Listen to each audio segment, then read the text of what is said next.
किसी एक current carrying wire के बारे में बात कर रहे हैं, जो कि वायर कैसी है, एकदम स्ट्रेट।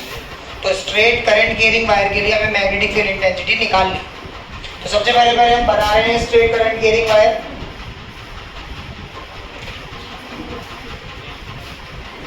तो मान लेते हैं ये आई वैल्यू का हमारे पास करंट है। चलिए बच्चों केवल देख, अच्छा पहली बात तो ये समझ लेना कि ये वाली डेरिवेशन बहुत ही ज्यादा जरूरी है। ये डिस्टेंस दी है आप लोगों के पास, ये पॉइंट पी है, केवल इतना ही हमारे को क्वेश्चन में दिया हुआ है। जो बच्चे नए आए हैं मैं उनको एक बात समझा देता हूँ कि फिजिक्स की डेरिवेशन का एक ही रूल है। कई बार हमारे को ये समझ में नहीं आता ना कि कहाँ से पॉइंट स्टार्ट हो रहा है, कहाँ खत्म हो रहा है, बीच में स्टेप्स क्यों ही कर रहे हैं। तो सभी के लिए एक बार बात बता दूं मैं आप लोगों को, डेरिवेशन का एक ही रूल है जिसको हमने माना है, लास्ट में पहुंचते पहुंचते हमें उसे हटाना। क्या बोल, जल्दी बोल वापस, क्या? जिसको हमने माना है, लास्ट में पहुंचते पहुंचते हमें उसे हटाना। क्लियर हुआ इतना सभी को? चलो इसके लिए मैं क्या कर रहा हूँ, ऐसा कर रहा हूँ सबसे पहले। अच्छा बताओ, बायो सावर्ट लॉ करना है हमारे को, मैग्नेटिक फील्ड निकालना है, और जल्दी से जो 4 स्टेप्स थे वो बताओ। 4 स्टेप्स क्या थे? पहला क्या करना था? Small element. चलो मान लेते हैं ये इसके सेंटर से L लेंथ पर एक स्मॉल एलिमेंट मान लिया, जिसकी लेंथ क्या अज्यूम कर ली? dl। कोई प्रॉब्लम वाली बात है इसमें? अच्छा, साथ ही साथ बच्चों मैंने गिरा dl कुछ इस तरीके से। साथ ही साथ बच्चों मैंने क्या करा, सेकंड स्टेप बताओ क्या करते हैं, जो डिजाइन पॉइंट है हमारे पास उस तक की डिस्टेंस को मेजर कर लेते हैं। मैंने इस डिस्टेंस को r कह दिया और इस एंगल को मैंने नाम दे दिया थीटा। क्या नाम दे दिया बच्चों मैंने इस एंगल को? चलिए मेरे साथ साथ करते रहेंगे अब आप, है ना। चलो सेकंड 2 स्टेप खत्म हो गए। पहला स्टेप क्या था? स्मॉल एलिमेंट को मेजर करना था। सेकंड स्टेप में आपको क्या करना था? स्मॉल एलिमेंट के बाद आपको dl और r के बीच में, पॉइंट के बीच में डिस्टेंस निकालकर एंगल निकालना।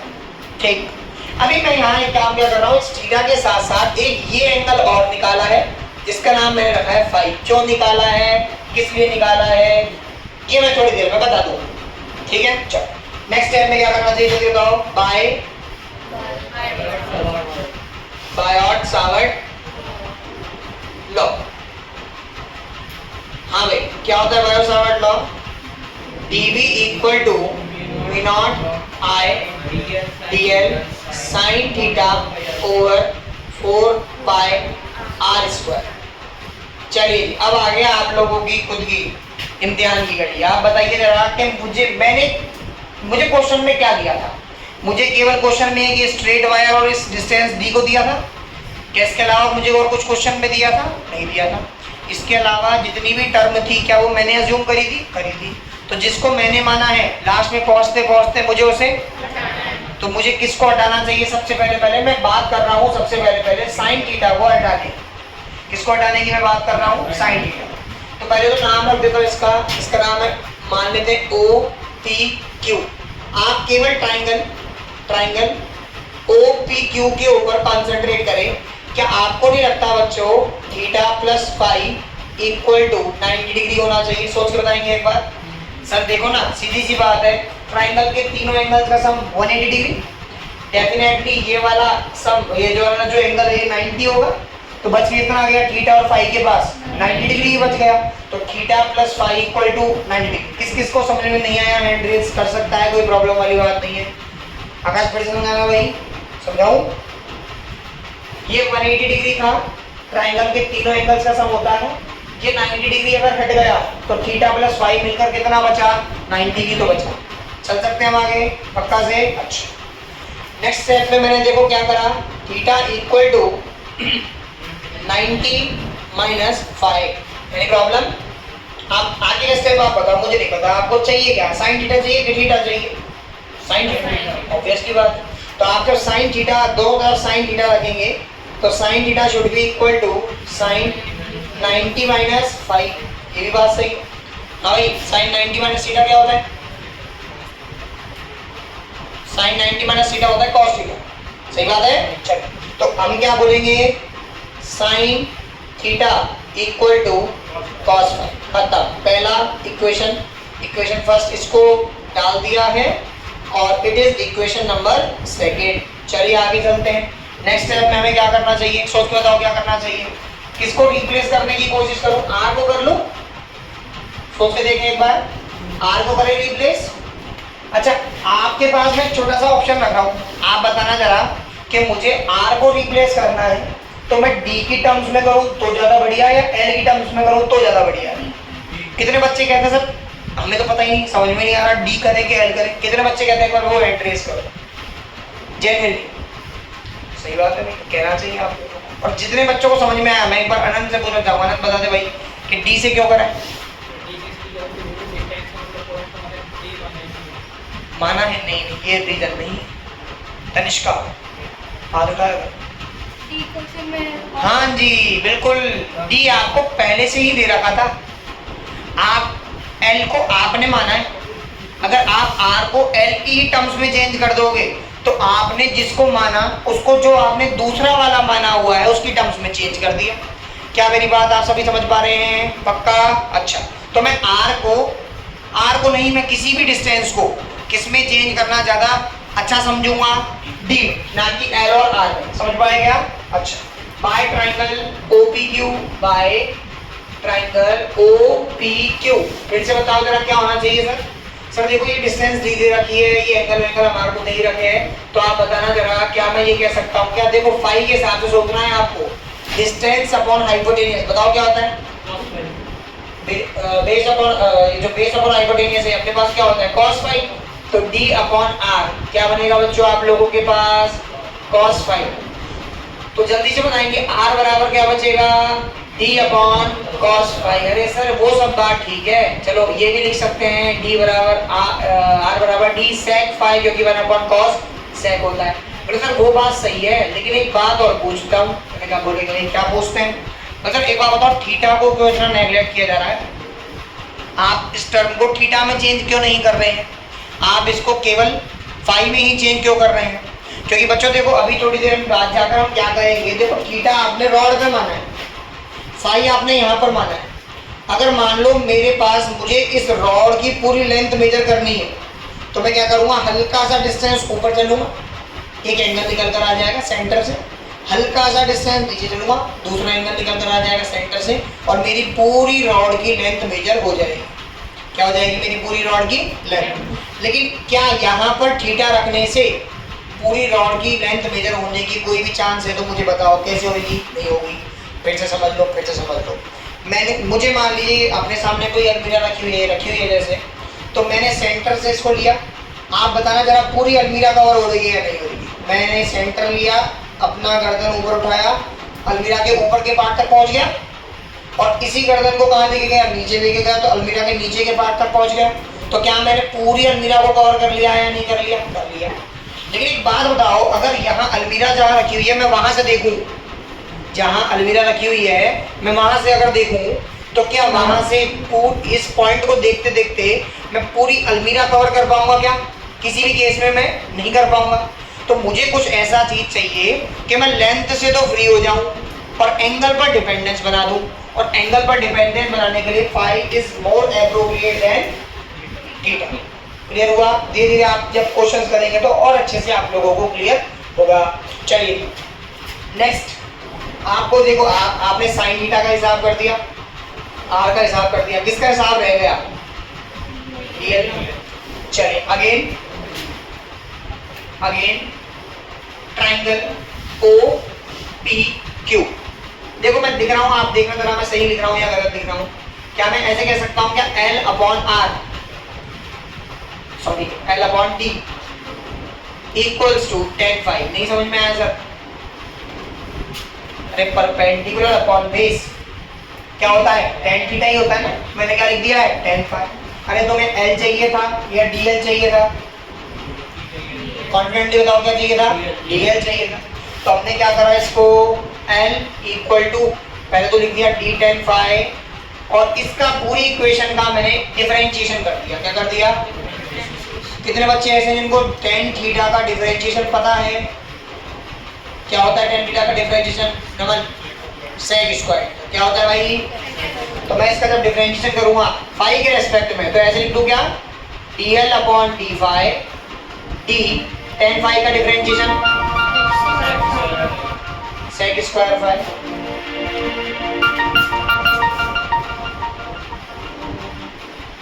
हाँ भाई क्या बनाए डिफरेंशिएशन सेक स्क्वायर फाई। तो लास्ट स्टेप में मैंने क्या करा dl equal to D sec square phi और साथ में ये मेरी आ गई इक्वेशन नंबर 4। चलिए कुछ नहीं करना बस अब इनको कंपाइल करना और हमारा आंसर आ जाएगा। चलिए उठा के रख देते हैं वैल्यू इक्वेशन फर्स्ट में।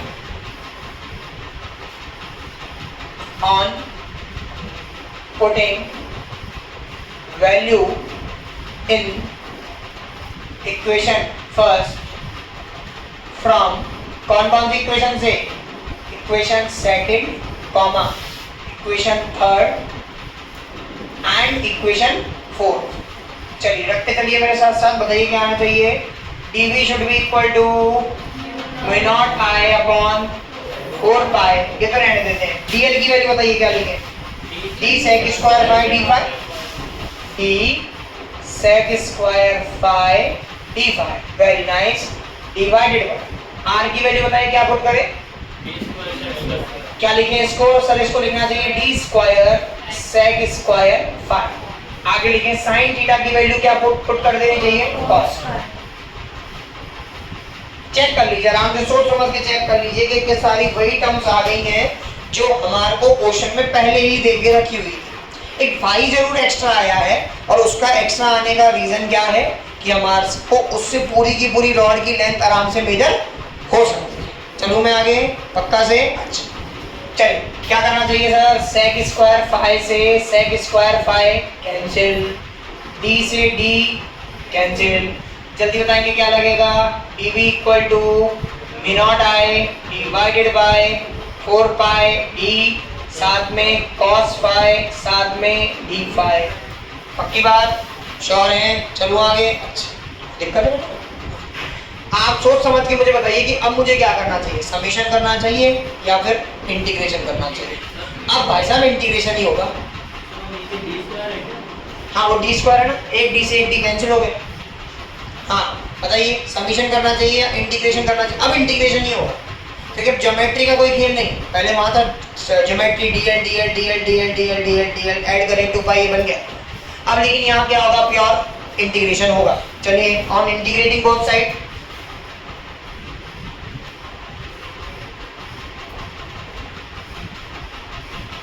बोथ साइड देखिए जरा क्या मिलता है आपको integration of dv should be equal to integration mu naught I over 4 pi d bracket cos phi d phi. समझ में आया। चलो यहाँ पर आप बता सकते हो क्या कि देखो आपको पूरी रॉड कवर करनी थी जैसा मैं आपको बार बार बता रहा हूँ। तो इसके लिए मैंने क्या करा रॉड को कवर करने के लिए यहाँ 2 एंगल ले लिए। पहला एंगल ले लिया फाई 1 सेंटर से ऊपर की तरफ रॉड कवर हो गई ऊपर की जल्दी बताओ। और एक एंगल कहाँ ले लिया मैंने नीचे इसका नाम क्या ले लिया क्या नीचे भी रॉड कवर हो गई।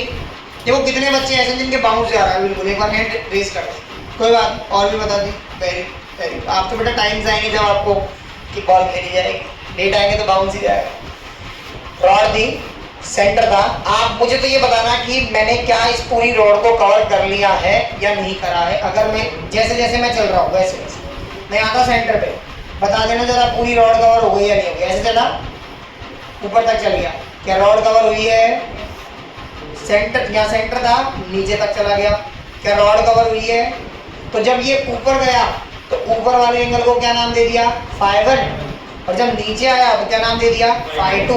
एक छोटा सा स्टेप और सर आप बोलोगे इंटीग्रेशन आपको करना है -फाई 1 से +फाई 2। बोले यार सर पहले ही इतना कॉम्प्लिकेटेड था अब ये -फाई 1 हो रहा आपने लगा दिया क्यों लगाया है भाई साहब। क्या सारे क्लॉकवाइज एंगल नेगेटिवली मेजर किए जाते हैं या नहीं किए जाते। ये बात जिनको नहीं पता वो दिमाग में बैठा ले।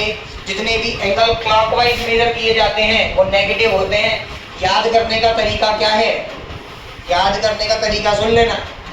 आप लोगों ने AST जो पढ़ा ASTC पढ़ा है अपनी 11th क्लास में ट्रिग्नोमेट्री में ASTC जो पढ़ा है ASTC ऐसे पढ़ते हो यू ऐसे तो पढ़ते हो ASTC।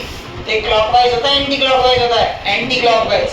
तो ये तो क्या होता है पॉजिटिव तो जो दूसरा बच जाएगा वो क्या हो जाएगा, नेगेटिव। बहुत सिंपल सी गणित है। चलो आगे, चलो तो अब cos फाई का देखो, dv का इंटीग्रेशन तो आ जाएगा b v naught i over 4 pi D बार। जल्दी से मुझे तो ये बता दो कि cos फाई का इंटीग्रेशन क्या होगा, sin फाई या minus sin phi? sin phi, क्योंकि cos फाई का डिफरेंशिएशन होता है बेटा माइनस sin फाई, है ना। हाँ, तो सब बच्चों क्या आना चाहिए आपके पास, sin phi in bracket minus phi one plus phi two. Finally step मैं आपके सामने लिख रहा हूँ v naught i over 4 pi D in bracket sin phi one. ठीक है यार, अभी तुम कहते हो तो ऐसे लिख देता हूँ, sin phi two minus sin minus phi one. अब ठीक है भाई, आपको पता है sin minus theta minus sin theta ही होता है, और माइनस क्या हो जाएंगे, plus. v naught i upon 4 pi D in bracket sin phi one plus sin phi two, and here it is your final answer. क्या केवल वही टर्म्स बच रही हैं जो आप लोगों को क्वेश्चन में दी जाती हैं? v नॉट i दिया जाता था क्वेश्चन में, डिस्टेंस दी जाती थी, इसके अलावा एंगल्स दिए जाते थे, और ये आपका पूरा सिनेरियो हो गया कंप्लीट। श्योर? हाँ जी।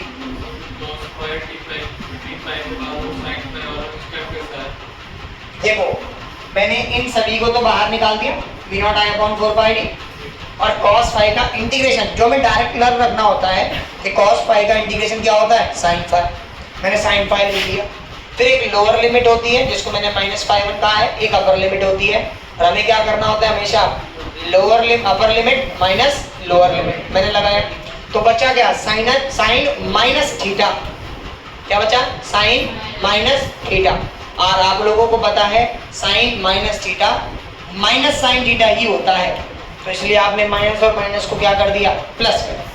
ठीक है, नोट करें। नोट करने के जस्ट बाद इसको अपन एक बार फिर से भी समझें, जल्दी नोट करिए इसको।